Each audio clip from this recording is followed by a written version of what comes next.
Բարև ձեզ, սիրելի ընկերներ, գործընկերներ, սիրելի հայրենակիցներ, իսկապես վերջին օրերին մի քանի իրադարձություններ տեղի ունեցան Սամվել Կարապետյանի քրեական ճակերտներում իհարկե գործի շուրջ, որոնք որոշակի հրատապություն են ենթադրում ներկայացնելու տեսանկյունից, այդ իսկ պատճառով որոշեցի հենց այս ձևաչափով ներկայացնել դրանք, կարծում եմ նաև զանգվածային լրատվության միջոցների մեր գործընկերները իսկապես հետաքրքրված կլինեն այս նյութով և կնպաստեն այս ամենի տարածմանը։ Տեսեք ինչ տեղի ունեցավ։ 2025 թվականի նոյեմբերի 13-ին Սամվել Կարապետյանի գործով Վերաքննիչ հակակոռուպցիոն դատարանը պետք է որոշում կայացներ մեր կողմից ներկայացված բողոքի, ինչպես նաև դատախազության կողմից ներկայացված բողոքների վերաբերյալ։ Դատախազության կողմից ներկայացված բողոքը իր տրամաբանության մեջ վերաբերում էր երկու տնտեսական բնույթի անիմաստ եւ աբսուրդային մեղադրանքների հետ կապված հիմնավոր կասկածի հաստատմանը, ինչպես նաև փաստացի կալանքի 1 ամսյա ժամկետը 2 ամսյա կալանքի վերածելու։ Մեր կողմից ներկայացված բողոքը, որը իսկապես կարող եմ որոշակի իմաստով հենց ուղիղ ասել, համեմատության մեջ դատախազի կողմից ներկայացված բողոքի, մեր փաստաբանական թիմի բողոքը առավել քան հիմնավոր էր, վերաբերում էր նրան, որ հայտնի կոչերի դրվագով չի կարող լինել հիմնավոր կասկած, ինչպես նաև, որ կալանքը րոպե շուտ պետք է վերացվի։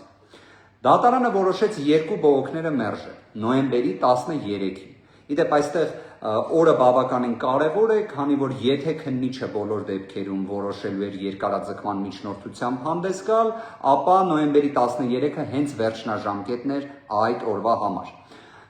Հենց օրվա առաջին կեսի դեպ Վերաքննիչ հակակոռուպցիոն դատարանից տեղեկանում ենք, որ երկու բողոքներն են մերժվել են, այսինքն դատավոր Դոլմազյանի այն որոշումը, ըստ որի 1 ամիսը առավել քան բավարար է, որպեսզի քննիչը կամ կոչի դրվագով այսպես կոչված գործի վարույթը կարճի կամ դատարան ուղարկի, մնաց անփոփոխ։ Նաև դատավոր Դոլմազյանը արձանագրել էր, որ խոչընդոտելու այսպես կոչված ռիսկը էապես նվազել է, իսկ թաքնվելու այսպես կոչված ռիսկը որոշակի աստիճան առկա է, բայց մենք դրա վերաբերյալ այնպիսի փաստարկներ էինք ներկայացրել, որ կարծում եմ դա ևս պետք է վերացած լիներ։ Ինչևէ, Վերաքննիչ դատարանը արձանագրել է, որ մեր կողմից ներկայացված մի շարք փաստարկներ ընդունելի են, շատ հակիրճ ձևակերպեմ, Վերաքննիչ դատարանը փաստացի արձանագրել է, որ նման իրավիճակում այլևս կալանքի նման շարունակականությունը, տևողությունը չի կարող լինել համաչափ։ Կարելի ասել այստեղից հետևությունը նա է, որ թեև Վերաքննիչ դատարանը մերժեց մեր բողոքը, բայց այնպիսի իրավական դիրքորոշում արձանագրեց, որի պայմաններում կալանքի շարունակականության լրջագույն դժվարություն ունեն իրավապահ մարմինները։ Ինչ է տեղի ունենում, այսինքն որ պատկերացնեք, ստացվում է դեռևս մնացել է միայն կոչի դրվագը, երկու խումբ տնտեսական բնույթի մեղադրանքներով որևէ հիմնավոր կասկած չի հաստատվել եւ այլևս դա փաստ է հոկտեմբերի 16-ի դատարանի որոշմամբ եւ նոյեմբերի 13-ի Վերաքննիչ քրեական դատարանի որոշմամբ, այստեղ գալիս է օգնության, ինչպես եւ մենք կանխատեսում էինք վճռաբեկ դատարանը։ Բայց ինչ է այստեղ տեղի ունենում։ Դուք կհիշեք, վերջին օրերին մենք անդրադառնում էինք այս հարցին, որ իհարկե ի վերջո վճռաբեկ դատարանը պետք է քաղաքական հետապնդման պայմաններում իր աջակցությունը ցուցաբերի իրավապահներին։ Հիշեցման կարգով վճռաբեկ բողոք էր ներկայացվել օգոստոսի 15-ի դատարանի որոշման վերաբերյալ, որով Սամվել Կարապետյանի կալանքը երկարաձգվել էր աբսուրդային հիմքերով 2 ամսով, բայց տնտեսական բնույթի մեղադրանքի հիմնավոր կասկածը չէր հաղթահարվել։ Մեր կողմից ներկայացված վճռաբեկ բողոքը իսկապես խոստանում եմ վաղ թե ուշ մենք հրապարակելու ենք։ Մեր կողմից ներկայացված վճռաբեկ բողոքները եւ դատախազության կողմից ներկայացված վճռաբեկ բողոքը։ Վճռաբեկ դատարանը հոկտեմբերի 24-ին որոշում է վարույթ ընդունել դատախազի բողոքը, մերժելով մեր կողմից ներկայացված բողոքը վարույթ ընդունելը։ Սա հերթական աբսուրդն էր եւ արդեն կանխատեսում էինք այս ամենը ուր է գնում։ Բայց իրադարձությունները շատ ավելի տարօրինակ տեղի ունեցան։ Այս պահին ձեզ ուզում եմ հայտնել, որ կարծում եմ Հայաստանի պատմության մեջ առաջին անգամ Վճռաբեկ դատարանը վարույթ ընդունելով դատախազության բողոքը 2025 թվականի հոկտեմբերի 24-ին, փաստորեն 2025 թվականի նոյեմբերի 13-ին արդեն որոշում է կայացրել։ Պատկերացնում եք, այսինքն նույնիսկ մեկ ամիս չի պահանջվել Վճռաբեկ դատարանին, որ նման որոշում կայացնի։ Եվ սա իսկապես ռեկորդ է։ Իսկապես կարելի է շնորհավորել Վճռաբեկ դատարանին, որ նման արագությամբ կարողանում է որոշումներ կայացնել, բայց գիտեք, այստեղ հարց կարող է առաջանալ, իսկ օրինակ ես մի քանի գործեր իդեպ առանձնացրել եմ։ Պատկերացրեք 33 դրվագով ենթադրյալ հանցանքի հետ կապված գլխավոր դատախազը, ոչ թե գլխավոր դատախազի տեղակալ, այլ հենց գլխավոր դատախազը Վճռաբեկ բողոք էր ներկայացրել 2025 թվականի ապրիլի 4-ին։ Պատկերացրեք, երբ է օրինակ Վճռաբեկ դատարանը իր որոշումը կայացրել, հակակոռուպցիոն պալատի մասին է խոսքը։ Երևի դուք կմտածեք, որ դե լավ, ինչ որ տրամաբանություն պետք է լինի, օրինակ մայիսի 4-ին է երևի կայացրել, այսինքն այս դեպքում նույնիսկ մեկ ամիսը չէր լրացել, այդ գործով երևի ավելի շուտ է եղել, հա, օրինակ տենց կամ մի քիչ ուշ, ինչ որ մի տրամաբանություն երևի կփորձեք գտնել, բայց չկա նման տրամաբանություն, որովհետև 33 դրվագ ենթադրյալ մի հանցանքի հետ կապված գործով գլխավոր դատախազի ներկայացրած բողոքը վարույթ էր ընդունվել ապրիլի 4-ին, իսկ որոշումը կայացվել է նոյեմբերի 6-ին։ Հետևությունները թողնում եմ ձեզ։ Մեկ այլ գործով պատկերացրեք, վարույթ է ընդունվում Վճռաբեկ դատարանի կողմից 2024 թվականի մայիսի 22-ին, 24 թվականի, իսկ որոշումը կայացվում է 2025 թվականի մարտի 10-ին։ Այսպես շարունակ։ Այսինքն, երբ մենք ասում ենք, որ սա չակերտներում ռեկորդ է, մենք դա պատահական չենք ասում։ Այսինքն Վճռաբեկ դատարանի հակակոռուպցիոն պալատը, ինչ է, որ այս դեպքում արկա է Սամվել Կարապետյան անուն ազգանունը, ռեկորդային, այսինքն աննախադեպ նախադեպային որոշում է փորձում ընդունել։ Իդեպ բովանդակության հետ կապված անդրադառնանք, հա, Վճռաբեկ դատարանի որոշման։ Ես Վճռաբեկ դատարանի որոշման օրինակ չեմ ստացել։ Դուք կարծնեք, իսկ որտեղից մեզ տվյալը, որ այդ դատական ակտը ընդունվել է, եւ շատ ճիշտ կանեք, որ նման հարց տակ։ Հարգելի գործընկերներ, չգիտեմ ձեզ մոտ երբևէ նման դեպք հանդիպել է, բայց փաստորեն 2025 թվականի նոյեմբերի 13-ին 53 քննիչներից բաղկացած քննչական խմբի ղեկավարը 18:27 մուտք է անում կալանքը երկարաձգելու միջնորդություն։ Ամեն ինչ պարզ է, իհարկե, այդպես էլ պետք է լիներ։ Կարծում եմ իրենց հույսը հանդիսանում էր այն, որ վերաքննիչ քրեական դատարանը հնարավոր է բավարարեր ակնհայտ անհիմն հերթական բողոքը եւ պատկերացրեք Սամվել Կարապետյանի նկատմամբ կիրառված կալանքը 1 ամսով վերածվեր 2 ամսյա կալանքի։ Փոխարենը տեղի ունեցավ ճիշտ հակառակը, այսինքն ստացվեց մի այնպիսի իրավիճակ, որ կալանքի շարունակականությունը այլևս խաթարված է, բայց դրան կվերադառնանք։ 18:27 ներկայացվում է միջնորդություն կալանքը երկարաձգելու վերաբերյալ եւ կից նյութերի մեջ լինում է Վճռաբեկ դատարանի որոշումը։ Պատկերացրեցիք, այսինքն քննիչը 18:27 մուտք է անում միջնորդությունը եւ մինչ այդ արդեն ինքը ունեցել է Վճռաբեկ դատարանի որոշումը։ Այստեղ մի կարևոր դետալ, Վճռաբեկ դատարանի որոշման հասցեատերը քննիչը չէ, գլխավոր դատախազությունն է։ Ոնց է այսպես ստացվում։ Եկեք ավելի հետաքրքիր բացահայտում անենք միասին։ Այսօր ստացել եմ ծրար Վճռաբեկ դատարանից։ Այստեղ դուք նշումը կտեսնեք նոյեմբեր 13 է թվագրված։ Հետևի կողմում թվագրված է նոյեմբեր 14, այսինքն ելքագրվել է նշված գրությունը նոյեմբերի 13-ին փոստային ծառայության միջոցով Վճռաբեկ դատարանից, իդեպ Վճռաբեկ դատարանի աշխատակազմից դատավորի օգնական Ավետիսյանի կողմից։ Եվ ըստ այս նամակի, որը ես ստացել եմ այսօր, այսինքն պաշտոնական առաքանու միջոցով, ըստ այդ նամակի Վճռաբեկ դատարանի որոշումը հրապարակվելու է նոյեմբերի 13-ին։ Այսինքն նոյեմբերի 14-ին ես տեղեկանում եմ, որ նոյեմբերի 13-ին որոշում պետք է հրապարակվի։ Որոշումը չեմ ստանում, բայց քննիչը այն ստանում է։ Իդեպ այստեղ գործընկերս Ռուբենը Հակոբյան հետաքրքիր միտք ասեց, դուք պատկերացրեք 18:27 մուտք է արել քննիչը, կից ներկայացնելով Վճռաբեկ դատարանի կարծես մոտ 100 էջ որոշում է, 100 էջից բաղկացած, որտեղ երևի թե դատարանի պատճառաբանական մասը կարծես թե 2.5 էջ է, ինչևէ տեխնիկական մասն էլ դնենք մի կողմ, բայց ստացվում է քննիչը իր միջնորդության մեջ նաև հղում է տվել Վճռաբեկ դատարանի որոշմանը բավականին ծավալուն հղումներ է կարծես տվել։ Դա ոնց է ստացվում։ Այսինքն ողջամտորեն եկեք հասկանանք։ 18:27 ինքը մուտք է անում միջնորդությունը, իր ձեռքի տակ ունենալով Վճռաբեկ դատարանի որոշումը, իսկ մենք պաշտպաններս դեռևս նոյեմբերի 14-ին առաքանու միջոցով ստանում ենք, որ նոյեմբերի 13-ին որոշում պետք է հրապարակվի եւ այս նամակը ելքագրվել է նոյեմբերի 13-ին։ Եթե այստեղ կա տրամաբանություն, խնդրում եմ օգնել, իսկապես ինձ էլ շատ հետաքրքիր կլինի, որովհետև ես դեռ Վճռաբեկ դատարանից չեմ տեսել դեպք, որ այսքան արագ որոշում կայացվի, որտեղ ֆիքսեցինք, չէ, նույնիսկ 30 օր չի պահանջվել Վճռաբեկ դատարանից, որ այս որոշումը կայացվի։ Եվ իդեպ այս որոշման ամբողջ իմաստը մի բանում է, ոչ թե իրավաբանության, այլ պարզապես ամեն կերպ ցույց տալ, որ այս քրեական գործը դեռևս գոյություն ունենա, որովհետև ակնհայտ է, կարծում եմ, արդեն բոլորն են դրա մասին խոսում, որ այս կոչի դրվագը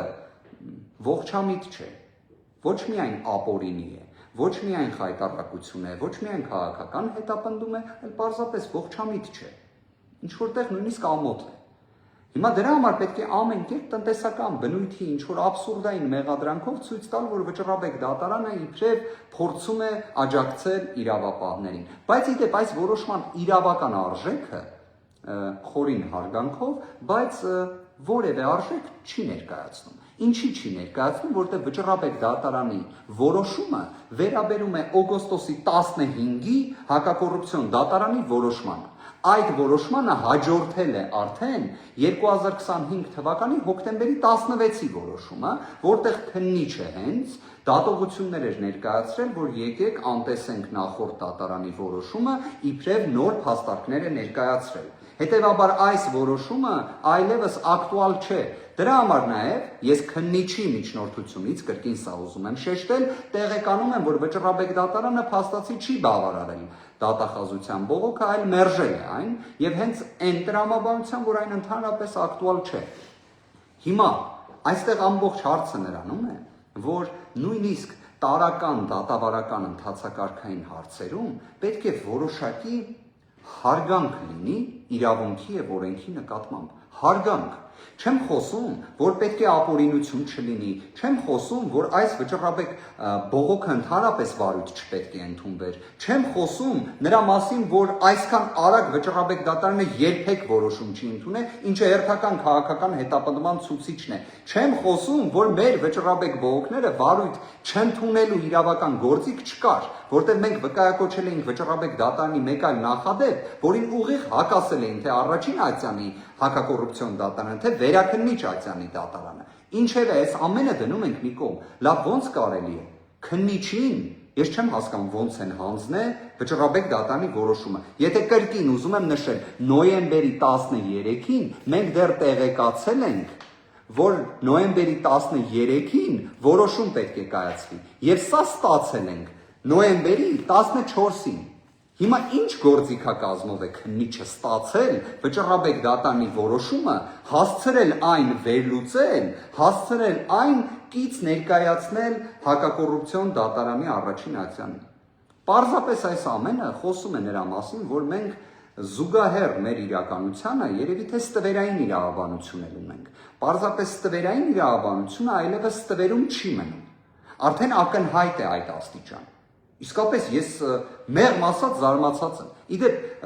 ամեն դեպքում մենք տարբեր երևույթներ հակաօրինական, ապօրինի, աբսուրդային, քաղաքական հետապնդումից բխող տեսել ենք, բայց մենք իսկապես կարծում եմ, որ էլ չենք զարմանալու, բայց ես իսկապես զարմացած եմ։ Ես իսկապես զարմացած եմ, լավ, գլխավոր դատախազությունից այդ ինչ արագությամբ կարողացել են ինչ մեխանիզմով ստանալ որոշումը եւ ստանալուց նույն մեխանիզմից ինչի մենք չունենք։ Ստացվում է մեր մեխանիզմը այն է, որ մենք ամսի 14-ին ստանանք նամակ, որ մեզ վճռաբեկը տեղեկացնում է, որ նոյեմբերի 13-ին որոշում է լինելու։ Իսկ քննիչի եւ դատախազի դեպքում ստացվում է կա այլ գործիքակազմ։ Իրենք ինչ որ կերպ կարողանում են այդ որոշումը ստանան այնքան շուտ, որ մենք նույնիսկ չենք կարող պատկերացնել, որտեղ 18:27 պատկերացրեք քննչական խմբի ղեկավարը պետք է հանրապետության հրապարակից, քանի որ դեղատան հասցեում է գտնվում շենքը, պետք է հասներ հակակոռուպցիոն դատարան։ Երևի թե կարծում եմ մեքենա վարող ընկերները, գործընկերները, մեր հայրենակիցները կհաստատեն, որ 18:27 հասնելու համար հակակոռուպցիոն դատարան Թբիլիսյան խճուղի, երևի թե մոտ 1 ժամ պետք է մեքենան վարեր մեր վարույթ իրականացնող մարմինը։ 53 քննիչներից բաղկացած քննչական խումբը կամ քննչական խմբի ղեկավարը։ Ստացվում է դուք պատկերացրեք ժամը քանիսին են իրենք ունեցել այդ որոշումը, բայց մենք ընդհանրապես դրա մասին տեղեկացված չենք, ընդհանրապես։ Լավ, սա ինչ նոր մեխանիզմ է, սա ինչ նոր իրավաբանություն է, սրա իրավունքի եւ օրենքի համադրումը որտեղ է։ Ինչև է։ Ամփոփելով տեղեկացնեմ նաև, իհարկե առանձին հայտարարությամբ էլ Սամվել Կարապետյանի փաստաբանական խումբը հանդես կգա 2025 թվականի նոյեմբերի 17-ին ժամը 10:00-ին տեղի ունենալու Սամվել Կարապետյանի կալանքի երկարաձգման միջնորդության քննությունը հակակոռուպցիոն դատարանում նախագահությամբ դատավոր Դադոյանի։ Սա է իրականությունը, որը ունենք։ Իհարկե, կարող էինք լինել մի այնպիսի իրականության մեջ, որ օրինակ քննիչները, դատախազը ծանոթանալով վերաքննիչ հակակոռուպցիոն դատարանի որոշմանը, պարզապես նման միջնորդություն էլ չներկայացնեին։ Կարող էին, իհարկե կարող էին։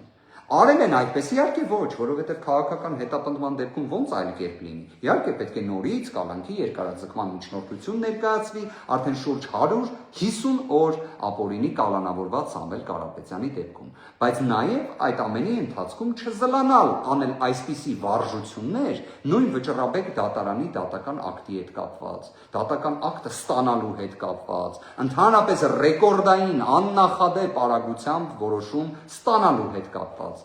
Այս ամենը իսկապես ցավալի է։ Այս ամենին որպես իրավաբան ես մոտենում եմ մեծ տխրությամբ, եթե չասեմ, իսկապես